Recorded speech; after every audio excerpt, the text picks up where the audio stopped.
มาสงพ่อแม่พี่น้องคนเมืองสันลอยจึงไปกูเจ้าคือขาเมื่อไหร่ใครมาลาดลอยลองปังเพื่อนเฮาเปิดอยู่เนาะก็สั่งเลยว่าเพื่อนเฮาเปิดอยู่ค่ะล่ะมือโกนมา SSPP จอยเปิดลึกไตเฮาจอยเปิดลึก RCSS อยู่ปอทองถึงมาวันเมื่อไหร่ปอทองปี SSPP เอาแห้งซื้อตั้งน้ำตั้งไหลเลยจอยเปิดลึกจอยเปิดแขนขาไตเฮาปุ่นตาเฮาไตไล่ปลายวันเปิดเฮาเปิดไล่อุบเปิงนั่นถึงวันเมื่อไหร่เปิดแต่มันหนังอกหนังใจเอ้าเปิดได้ถึงเป้าหมายเอ้าถึงเยื่อหมายเอ้านี่หรือก็หรือเก็บอันไปเย้าไปโตอันไปรีไปงานมันแบบอิดออดไปเย้าการงานของเปิ้นได้อ่องเย้า SSPP รุ่นไรอีสังวันเมื่อไหร่ปลองเขาว่าป้อตั้งของตั้งไง ป้อตั้งของตั้งเส้นตั้งมันเลยลาเชียวต่อถึงหมุดเจไงเป็นนาตีกุ้มกรรมของ TNLA เขานะ SSPP เกี่ยวข้องเกี่ยวกับ SSPP เขามีนาตีตั้งจานตั้งไว้ตั้งห้องตั้งในเกี่ยวข้องนะถามดีว่าอันกันเอาลูกแม่ไต้มาตายอันเต็กเอาลูกแม่ไต้มาตายปุ่นตาเตลืบก้นในเฮือนเฮาออกว่าใครเปิ้นมาอยู่เตี้ยนนั่นใครถามมาเงือฮะเรียกฮะความอันว่าคือใหญ่เป้กินคือเล็กอันว่านั่นมีความก้นเงือไงก็เพื่อเข้าไปไล่อุปเปิงเมืองอะไรก็ว่าซึ่งนั้นน่ะสังเจอเฮาไรเป็นลงปองจึงเฮาอุปเปิงเมืองเฮาก็เร็วแค่แหละ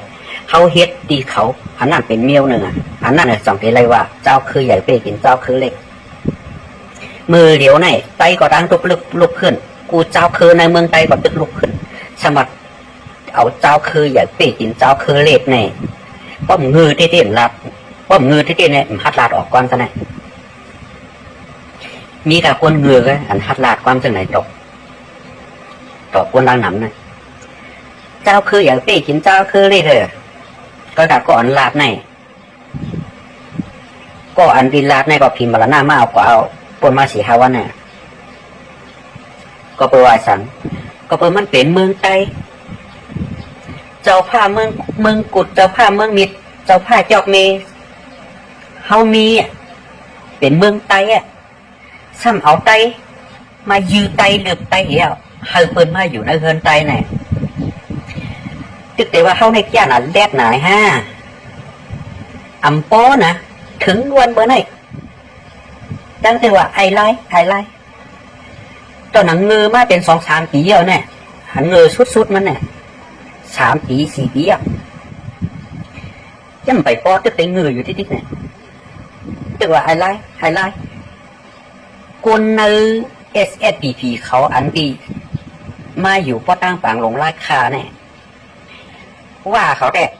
เปิดมีเงินกินข้าวกินพักเนื้อเสียงลูกเมย์ใต้เขาอันดีเป็นหมากปลายอ่อนมันอันดีพอตายสำรวจตายอ่อนตั้งก็ไรกินสำรวจไรกินตั้งหลังเปิ้นนั่นฉะนั้นแต่อันเป็นลูกอ่อนใต้เขาเป็นคนใต้เขานั่นแต่อ่อนกันก็หาย้อนกินพักกินเยอะอ่อนคนวานคนเมืองก็หาย้อนกินข้าวมงข้าวปองคนวานคนเมืองก็เขาว่าแต่เปิ้นมีเงินเปิ้นจี้สั่งSSPPเขาคนหลวงมันเด็ดอันตีก้นอันตีอุบเปิงเนื้อลูกอ่อนฉะนั้นแต่พอแต่ไรกินอยู่อิดออดก็เพื่อมันมีอาญาเขาก็โหลเอามันไว้ใจกินไว้ให้มันสั่งลูกน้องมันก็ตายแทนอันนั้นเขาก็เตะเลี้ยงมันไว้อยู่และการเลี้ยงเพราะว่าเลี้ยงแล้วมันดีเลี้ยงแล้วมันขึ้นพ้นจากเขาการงานเขาของนั่นแหละเขาก็เดี๋ยวก็ชักได้ไปแล้วอ่ะมันหวังมีที่ปองอีสังกับต่อค่าใครแล้วอ่ะกวนไตอันตีกว่าเฮ็ดซึก SSPP อันตีเป็นจันตาปัตตาในต่างเสียนอย่าไปเงอเหตุการปันคิงเสือแทนเหตุการปันไอชู่ล้มหลงอย่าไปเงอเหตุการปันคิงของไต้เขาคิงจอเมืองเขาคิงเงาฝ้าเขาคิงแสงผ้าเขาไหนอย่าไปเงยเหตุการปันเขาอย่าไปเงยให้แกะเคปันตีอยู่เขาวันเมื่อไหนพวกเขามีลูกน้องมีเจอสูไหนก็ไหนจัง เขาก็ตามมาตัวนึงไว้แห่งเลยว่ากล้าขันเขาทำใหญ่เขาทำมีอามิ่งว่าทั้งเปินจี้สังเปินไรอยู่ลาเนี่ยพอเปินมันมีเจอศูนย์ไหนเอาผมรวมปันเขาฆ่าลาซื้อเขาฆ่าอีหลูไข่หันลูกเมตไตเขาถูกเปินมาเต็กเต็งเพราะจังนั้นโหนาก็ไหนโหนาก็ดีอ่อนเปินมาเต็กเต็งเฮาไหนลายลูกวันมันปั่นจังหนังตาตานออกในติ๊กๆละลายเฮ็ดปลายเขามาหาอาเซียสติ๊กๆนะลายเฮ็ดปลายเขามาหาอาเซียสติ๊กๆมีการถือว่าอาเซียสทับหมดอ่ะไตหนังกันไหนอาเซียสตึงเปิ่นเฮ็ดเปิ่นลาดิเฮ็ดเปิ่นใจป้อใจเหียงเปิ่นจะเอาตายไตหนังกันไหนเปิ่นเฮ็ดเหมือนจังหนังปีนะปลายมาหาอาเซียสมีหลายปากหลายเห็นไงอ่ะปลายมาไหลจนหักเช้า4 ชั่วโมงนะตอนที่ไรก็กัดสิทธิ์ที่นั่นปุ่นตาคือเฮาเตะหายปุ่นตาวานเมืองเฮาเตะร่มจมนั่นให้ว่นเอาวานเมืองเป็นที่ตั้งเขาข้าก็ยุ่งอยู่ว่าคนซึกอ่อนของปีเขาได้ เขาหักแผ่นดินเขาหักวานเมืองเตะก้วยกะผู้อ่อนหัวมันหลอกผู้อ่อนหัวมันจ่อเหแหละเขากว่าไปพิษเสียนตังมันก็เพราะว่าผู้อ่อนหัวมันโกมีโกนเอาผมรวมปันมันโกมีโกนหักฉาตีนางปันมันโกมีโกนเกียดเขอาหารมันมีนั่นไว้ปันมันไว้แล้วมันลาดมันลาดซื้อว่าอันมันเฮ็ดนั่นมันเจออันมันเฮ็ดนั่นมันเหล่งมันแหลนบ่แม่ก้นเมืองอะไรมันลาดออกให้ลูกน้องมันหูไว้มันซ้ำเอาไฟมาใส่บันให้ลูกน้องมันจังอาเซียสลูกเดียวอาเซียสเป็นซึกไต้เหตุการณ์เมืองไต้อยู่ในแผ่นดินไต้อันไหนมันซ้ำมันลึกซึกไต้ออกให้สมัครเอาซึกต่างคือมาอุปเปิงเปลี่ยนไต้ไหนมันงือห่ามันแค่ห่ามันเฮ็ดปุ่นตาว่าเมืองห่าหรือว่ามันเฮ็ดปุ่นตาปลายมากมีของมันไหนใครเจออันเป็นลูกน้องปองปลายลูกน้องปลาตายเจ้าไหนอ่อนกันทัดช่างมุ่นเมย์อย่าไปยอมเฮ็ดขี้คามันอย่าไปยอมเฮ็ดขี้คามันคนจะไหนก็เพราะว่ามันเฮ็ดการบ้านการเมืองฉันเชื่อว่ามันเฮ็ดการบ้านการเมืองไงมันเกลียดเขวานเมืองไงไผ่ก็มีคนว่ามีคนกินมีคนหลานอันไหนที่อย่างคนวานคนเมืองกินลาเป็นผู้มือกูวันก็ไปสั่งก็เปลว่ามันเหตุการณ์คนตาวานเมืองมันเอาชื่อเสียงวานเมืองเห็นอะไรเฮ็ดกินเอาชื่อเสียงวานเมืองเห็นอะไรหลอกกินคนวานคนเมืองมามันเอาการเมืองเฮ็ดกินไปมันเอาชื่อเมืองไต้ปั๊มนามันไปเอาชื่อเมืองไต้ปั๊มนาเพราะมันเฮ็ดจังไหนเนี่ยมันอะไรกินเพราะว่าเอาชื่อเมืองไต้ปั๊มนาเฮ็ดกินเนี่ยเขาเฮ็ดการเมืองลูกเขาเฮ็ดการเมืองลูกอีเต้มันเฮ็ดการค้าขายเฮ็ดการป้ายมากมีปุ่นตามมันไว้ปุ่นตาเจอเขาก้นหลวงอันโคมกันอันที่มีล่างนั่นอันหลายก็อันที่เขาเฮ็ดโคมกันเฮ็ดแหละเขาหลอกเขาเรียนเอาก้นจันปาตายจะไหนเฮ็ดเป็นห่มลมเขานั่นเพราะคนเฮ็ดการเมืองเนี่ยหู้อยู่น่ะอาเซียนเฮ็ดการเมืองไต้มันแต่มายื้อไต้เฮ็ดสังแต่อ่อนเป็นมายื้อไต้เฮ็ดสังอันนี้ทำเหลือเสียซึกไต้เนี่ยมันทำยื้อเผาแล้วเนี่ยเหลือเสียเนื้อเลือดเดียวกันนี่มันยื้อเผาเนื้อเลือดเดียวกันนี่มันกว่าเอาปืนมาให้แล้วมาคมกว่าคมปืนให้แล้วมาเฮ็ดที่เนื้อเลือดเดียวกันนี่สมามันเฮ็ดการเมืองไต้ไหนเนี่ยเหลือเสียไต้เนี่ยมันจะยื้อเผาจุ่มแล้วเนี่ยปลองจะใหญ่จะไข่มันไข่ปนถอยปันมันจะใหญ่จะไข่มันก็ไข่ปนถอยปันอย่างก็เป็นไต้ล่ะก็เป็นไต้ว่าไอ้ไล่เขาขึ้นมาขึ้นมาจำเขาทั้งมาจำเขาทั้งไม่มาเพราะมาคนที่ชักปนพวกเป็นไต้เขาทำให้อย่างเป็นตีเป็นแทนใส่พวกเป็นปืนอันอ่ำใจเนื้อเลือดอ่ำใจเจือคือเขานั่นใจค่ายทำจริงทำค่ายปันง่ายค่ายปันดีล่ะอันในห้าอันว่ามันเหตุการณ์เมืองไต้เมืองไต้ไหนกูเจ้าคือสังเจอว่าเขาใครรักษาแผ่นดินวันเมื่อเกิดเขาใครรักษาเจอคือเขาเนี่ยเขาหลงมาโฮมไต้อันแต่มาตั้งตักซึกขึ้นมาให้ได้มาแหม่งแผ่นดินจังไหนก็เขาหูอยู่ว่าไหนเป็นเมืองไต้ก็หลงมาโฮมซึกไต้ที่เหลียวให้ได้อ่อนกันตึกอ่อนกันแยกเคอ่อนกันปกป้องหลงเป็นซึกไต้ตั้งเหลียวไว้อันนั้นจะทำไปขึ้นกว่าอ่อนเปิดให้ได้ขึ้นมายิงไต้ขึ้นน่ะ เอาเปิ้นมาฆ่าไปตายน่ะสมาเหตุการณ์บุญด่าเมืองใต้เนี่ยคนเงือได้ได้อยู่อย่าไปว่าหลอกคนนอกเมืองล่ะตอนหนังคนเมืองเขาในอย่างมากเหนือหลังควายก็ผู้รีคู่ไล่ก็ผู้จำได้ถึงในป่าอ่อนควายในตั้งวนใดไล่อันเขาเฮ็ดอยู่วันเมื่อไหนมันเป็นไล่จอยเปินเที่ยวมุ่ยไตเตะกำมาเก็บขอนกำมาเก็บเงินกำมาเก็บเขากำมาเก็บซึกกำมาเอาซึกเนี้ยนั่นเอาซึกการเอาซึกงานว่ากำมาเก็บเอาซึกมาเฮ็ดซึกเลือกว่ามันตั้งใจเฮ็ดให้ไตเขามุ่ยมันตั้งใจเฮ็ดให้ไตเขาผ่านได้หรืออันที่เปิ้นปลายในเปิ้นใครปลายหรอกมีเผยใครปลายออกเฮิร์นมีเผยใครปลายว่านใครปลายออกว่านออกสนเผยก็ใครอยู่ที่แผ่นดินถิ่นเกิดของเปิ้นนั่นน่ะตั้งเปิ้นตั้งเฮาเผยใครปลายกว่านั้นเลยใครกว่าอยู่เมืองเปิ้นก็อีสานหลักที่ไรปลายนั่นก็เปิ้นว่าไตหนังกันอย่าว่าเตะไรมึงโฮมไตหนังกันในซ้ำปลายขึ้นอ่อนเปิ้นมาเตะเองอ่อนเปิ้นมาหมิดเนียนย้อนเปิ้นซึ่งไหนเห็นเลยจังหวะไรอ่อนกันปลาย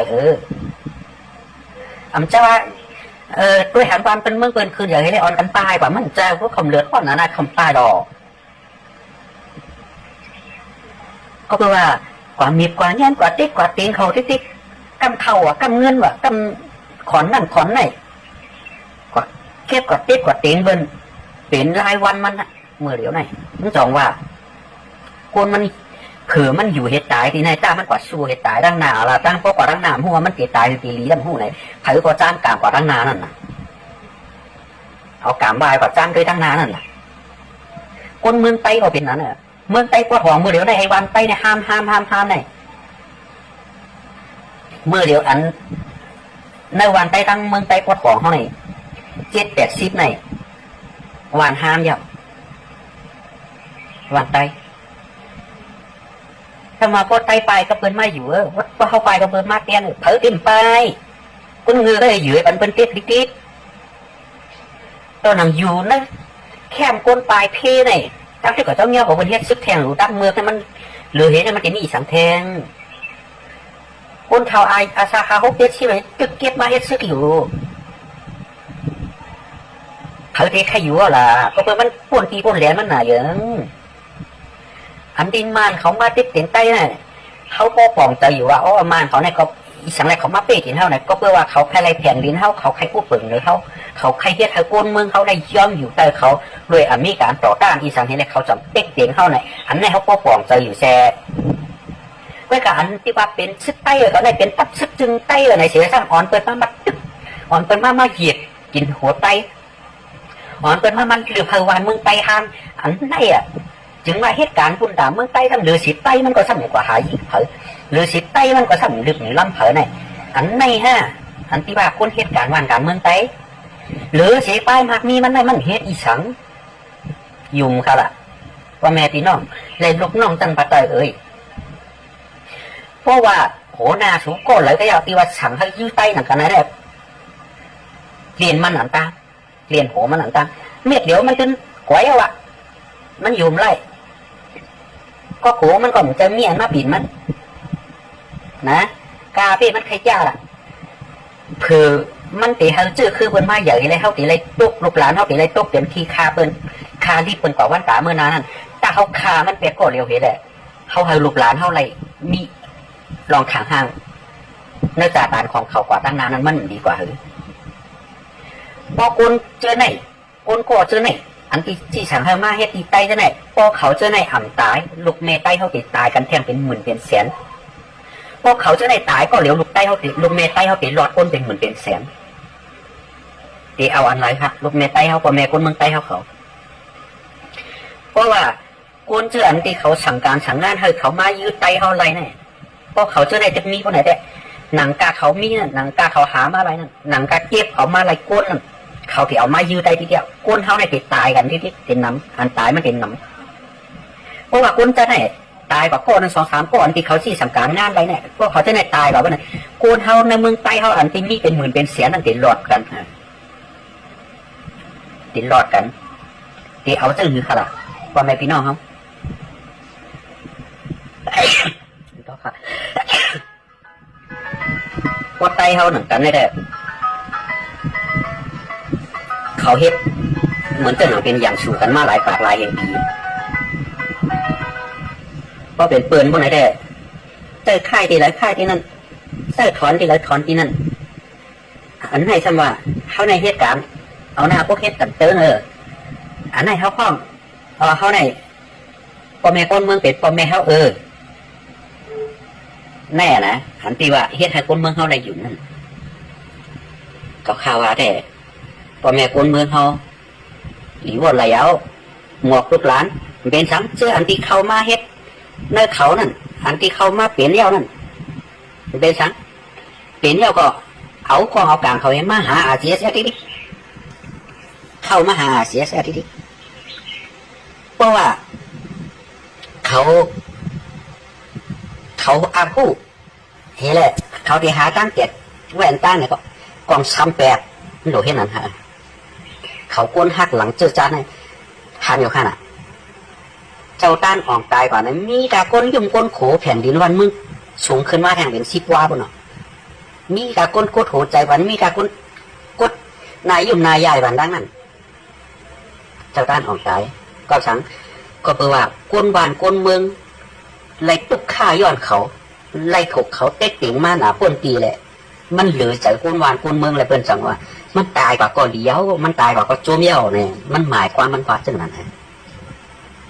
ใครให้พ่อแม่ก้นเมืองเขาอย่าไปกลัวไผ่ก็ยะมันจึงรอดตายค่ะตายนั่นก้อนหนึ่งปอกไปค่ะนะก้อนหนึ่งปอกไปหมูคัดตักเส้นใจพุดขัดในมือเขาเหตุการณ์พุ่นตาเจื้อจัดเขาก็โลโก้อย่างเขาฉันแต่ว่าเขาเหตุการณ์พุ่นตาเจื้อจัดเหตุการณ์พุ่นตาวันมึงเกียรติเขแผ่นดินเขาเอาพุ่นพรแผ่นดินเมืองใต้เขาเต้ๆเลยแต่อันนั้นหลีไล่ถอนและหลีไล่โก้ค่ะอันนั้นใจเขารู้หันน่ะเมื่อเดี๋ยวนี้ปรองเวินประกาศเจ้าถึงเปิ้นเท้าว่าว่าตั้งหอตั้งเนี่ยเป็นนาตีของปรองกู้เปิงเป็นเมืองปรองฝ่ายย่อมพอคนกูเจ้าเคยตีอยู่ในนาตีกุ้มกำของปลองเขานั่นตีไรสอนลิกปลองไรลิกเองเกลียดก็เปิ้นแต่การงานของเปิ้นตีเปิ้นเฮ็ดมา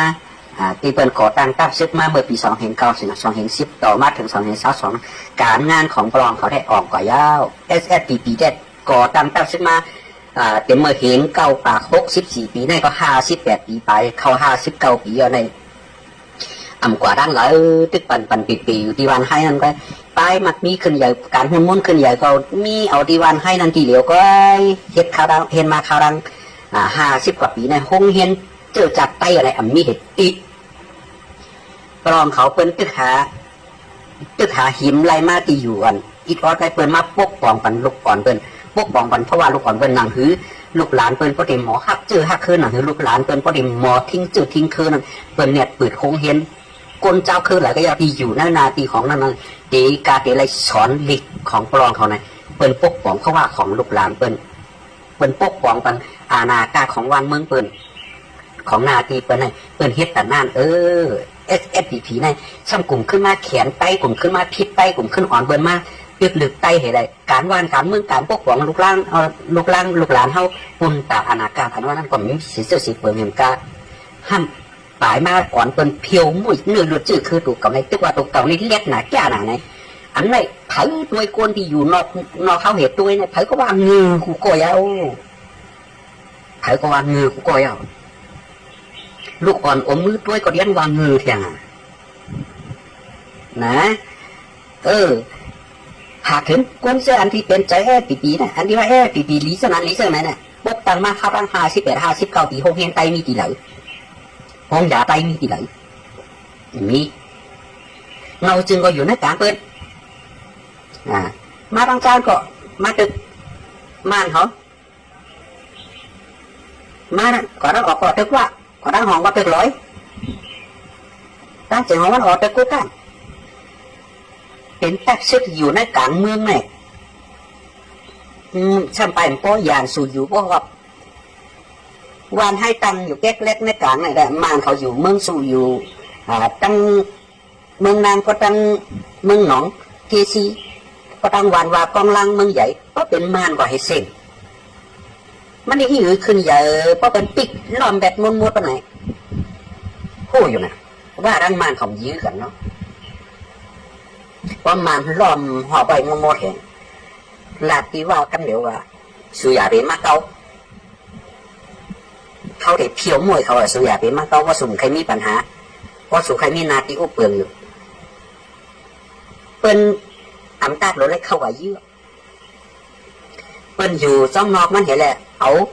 แอน150มาของเปิ้นนั่นอันที่ปล่อยอะไร40ลักเป็นอย่างน้อยนั่นพอตั้งหอกก็มึงสู้ปล่อยมาพอตั้งหองก็มือใหญ่ปล่อยมาพอตั้งโต๊ะก็กีซีปล่อยมาพอตั้งจานก็โคลำปล่อยกว่าไหนไหนอันกาบเราได้เอาก้นไปเยื่อก็สามเปิ้นน้ำมีเงินเหม็นเที่ยงพอเปิ้นใครเฮ็ดเปิ้นกาบเราได้กว่าเยื่อแล้วเอาก้นกว่าเส้นเราได้เอาก้นกว่าตายเปิ้นอยู่ที่เก่าที่ตักเปิ้นนั่นแหละปล่อยทางวันเลยหนึ่งถ่ายเนี่ย1 วันเนี่ยปล่อยมาปล่อยมาหลังกินข้าววัน3 ปอกไปละป้นเห็นเลือนในวันให้ก็ห้ามเขาเดี๋ยวนั่นแหละนะมันอยู่ในกลางเปิ้นจากเฮ็ดเปิ้นล้อมหอไปเปิ้นเฮ็ดอะไรอ่ะอันที่เปิ้นเฮ็ดทำก็ไปสั่งละก็เปิ้นหลวไว้คัดไปเท่านั้นกันแหละเปิ้นหาว่าจะอยากซึกเนี่ยมันปุ่งขึ้นมาพดมันเอาอยู่เนี่ยเปิ้นหลวว่าเอาไว้เอาปีนั่นแหละตั้งเก่าเก๋เหี้ยวทำเป็นซึกใต้หนังกันเนี่ยทำเฮ็ดมาหึงเปิ้นนี่แหละต้องว่าเอาไว้คัดขาเจ้าอยากซึกเนี่ยเปิ้นเอาไว้เอาเป็นตัวต่อรองของเจ้าอยากซึกเอาไว้ต่อเป็นไว้เอาข้ามเจ้าอยากซึกโอ้เจ้าอยากซึกมีแฮงนั่นเปิ้นได้เปิ้นใจหูไปแน่หันเงินหันต้องหันเปิ้นคิดอ้อเหตุเปิ้นเอาก้าวหดน้ำปันแหเอาแรงพงปันแหปันเอาไข่ผ่านใจเฮ็ดเส้นตาสายตาในวันให้นั่นปันแหเนี่ยหันจะไหนได้น่ะวันเมืองใต้จะมีอยู่กับวันให้นั่นลูกมี62,500 ปากล็อกลักแน่หรืออะไรอยู่ให้มันปดตัวกุฏิในทำอย่าว่าแต่ให้ใต้เลยอยู่ตัวในปลายอ่อนเปิ้นมาหรือใต้ให้เปิ้นมาอยู่โกนเฮาไหนถือก็อย่าไปด้วยไก่ตัวหนังปลองเนี่ยหมดแล้วเนี่ยมันขึ้นมามันยังใครเขาเจอคือมันขึ้นใหญ่มันยังใครเขาเจอคือมันปนหลอดใจเย่าไตเขารู้อันใครเป็นจังนั้นเนี่ยอันใครเป็นแล้วเขาข่าวว่าคนไตในตั้งเมืองอันที่ใครเป็นมีคนหลงผีเลยอันที่ใครปนหลอดในไตตั้งเมืองอันที่ใครปนหลอดใครยิบกองให้เลยเอาที่จิ๋มเอาตั้งเกี่ยวเนี่ยมีคนหลงในผีเลยก็เพื่อว่ายิบกองให้การตายมากนี่นะมันไหลกินมันง่ายมันมีคนหัดเก็บขอนเขาเพราะว่ายิบกองไอ้เฮ็ดนะการป้ายมามีอันติดลูกเมฆเขาเม2 เม 3 เม 4ของเขานั่นมันมีอยู่นี่กินนะโลกพอยิบกองไอ้เฮ็ดตัวไหนจังไรก็ติดเอาปากกองเจียวไหนมันกลายมาปันน่ะคนพวกมันโกรธตายมันก็กลายหาปันน่ะมันง่ายคนกับคนมือย่านไว้จังไหนนะเมื่ออ่อนตาได้มันอาจจะวนว่ามันติดเหตุการณ์เมืองตีอยู่ก็กล่าวว่าเฮ็ดมามันหึงหน้าบนที่มันนำอ่องเย่ามันเฮ็ดจะถือก็มันหารายได้ออกมันง่ายคำนั้นแหละมันจะว่ายิบกองเห็นแหละเฮ็ดมากล้าขายกินเอาเฮ็ดการบ้านการเมืองนั่นสนใจไว้ถ้าพอติดลาว่าสนใจไหนมันไรกลัวเอาชื่อเสียงการบ้านการเมืองในเห็นแหละหากินอยู่ก็นั้นผมเอาชื่อเสียงการบ้านการเมืองในเฮ็ดนี่ตีก็เทียบเอาลูกร่างการเอาบนมาเฮ็ดซึ่งนั้นมันมีข้ออ้างมันมีติดลาดย้อนไปจังนั้นจังว่าหลุดไล่เก็บเอาลูกล่างการเป่ากันมาเฮ็ดเปลี่ยนโหมร่มตัวเก่าจังว่าเอาการเมืองในปังหน้าทิ้งขออุบกุวันนะไอ้ใจอ่อนเลยใจอ่อนลอยคอเลย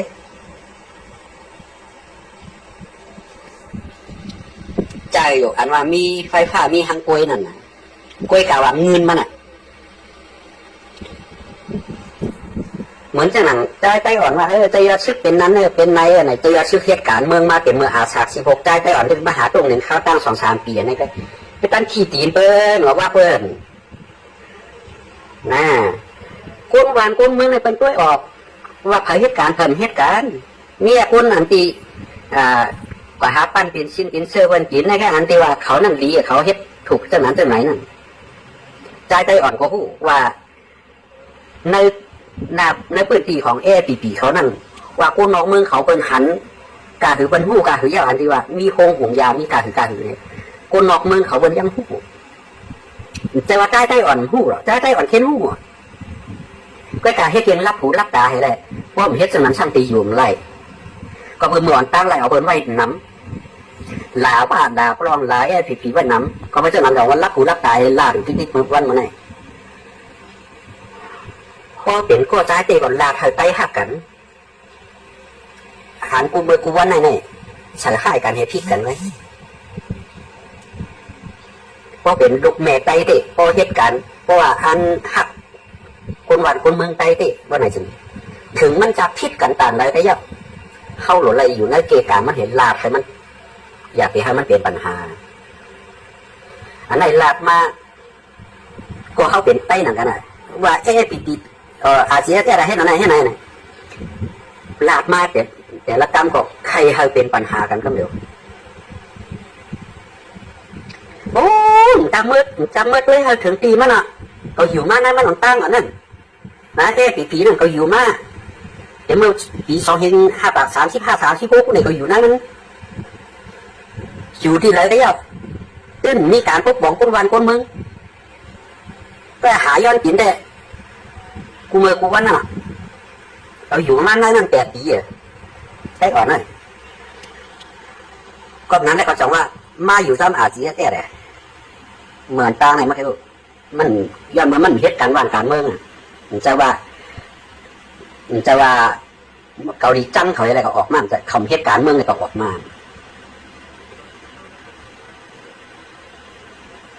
ของว่าฉานคัดดีเหรอออกคนนำคำของนั่นฮะถือว่าอันอ่อนไปมาออกปีร้อยได้แรงนั่นเลยเนี่ยอันที่ว่าจะยอดซึกห้องซึกที่เพลเลยพ่อจะจอดถึงวันเมื่อไหร่นั่นฮะเอาใจใจอ่อนก็อย่างว่านะก็เป็นไต้หนังกันได้แต่เด็กว่าปองก็ปองใจกันในให้แหละหย่อนย่านบันกันนั่นแต่ถึงมีว่าผมไม่มาหน้าเท้าซ้ายเนี่ยมันจะมีตั้งแต่ตีโฮมกันไล่บอกแหน่น่าเมื่อว่าเขาเป็นคนสอโซนคนตึกโซนเปิดนั่นก็เขาก็รู้ไรตึกโซนลองดีๆกันรู้ไรตึกโซนให้มันเข้ากันหากันไทยไรอ่ะอำใจไปอยู่ผังนึงให้แลตึกโจมตีผังนึงให้มันบ่ทำดีกินดีเอาเจ้าหือก็เป็นเนื้อเลือดเหลียวกันโลเป็นเจ้าหือก็มันเป็นเปรียกกันไรแซ่ที่สุดมันก็ก้นหลวงจะแน่ตายกว่าลูกน้องดังกองฝ่ายมันเป็นเนื้อเลือดเท่าอยู่ที่ก้อยหนาเจ้าหือก็เข้าหลวงไรหาให้เขาหาตั้งอกกันเท่าไรกะอยากมีที่ไทยเมืองเท่าไรตัวกว่าไตมือเปินแทนกะ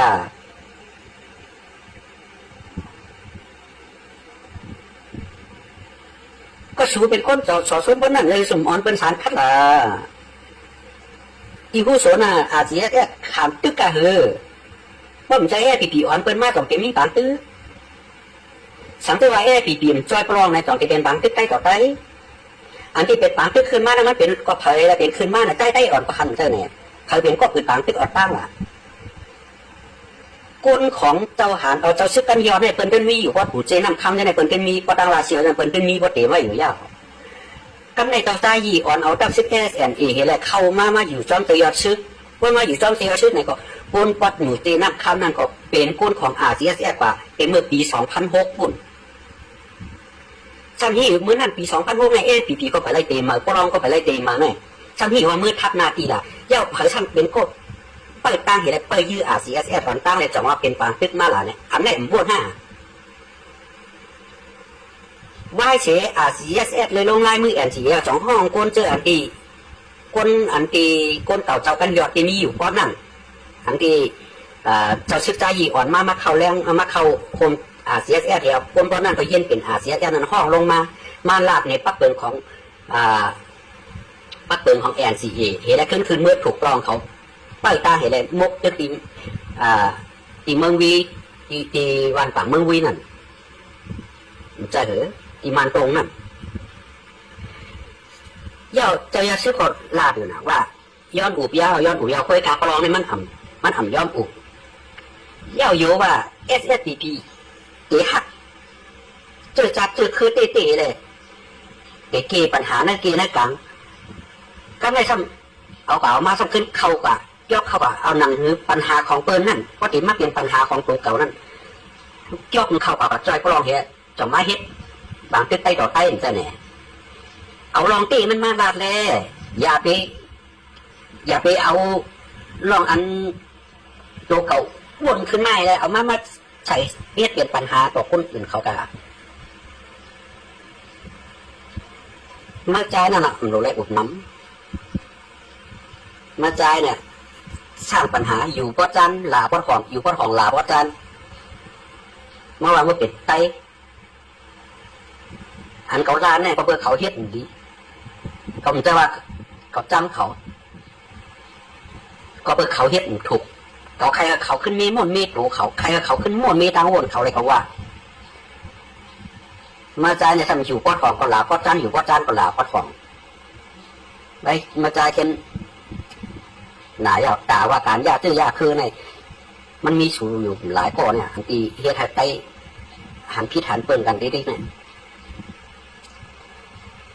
แต่ว่าจังสวยเลยว่านะอันไหนสูงมายุงจอมรองตลาดเลยเขาขึ้นบาได้ที่เต้ในสุราเขาต้นเขาผอมสังเสริญเปิ่นเอาส่งมาในกับต้นเขายุงต้นเขาคอมเมนต์อีสังเจเนี่ยก็แต่หน้าเมื่อสูเป็นคนมายุงจอมตั้งเนี่ยเขาก็นับหน้าถือตาสุดยอดว่าขึ้นบ่าหูมาแก่ให้เหรอเขาข้ามลาดน้ำลาดดอกคนเรือมาในได้มันพวกติดบ่อมันหรอกเผื่อลาดดอกมาตาลาดดอกมาเนี่ยหมาเนี่ยเลี้ยงเข้ามันเนี่ยมันยังครบเจ้ามันนะมันยังอยู่เป้าพัดตัวอะไรป้าเห่าคนละคนจนอันไหนคนเมืองไตเลี้ยงเข้าที่เอาคนนั่งตายเอาคนอะไรตายเดี๋ยวเงี้ยคนที่นั่นวะเดี๋ยวก็เจ็ดเงียนคนที่ไหนวะเดี๋ยวเอาไอ้ดีกับมาหากันจันลูกยี่นางสาวลูกเมย์ไต้วะมาหาเต็กเจ๋งลูกเมย์ไต้วะขันหลับน้ำด้วยวันมันได้พอขนาดกันครับข้าหันไอ้ลอยขอในติดบอกไอ้ลอยขอในแปลกัน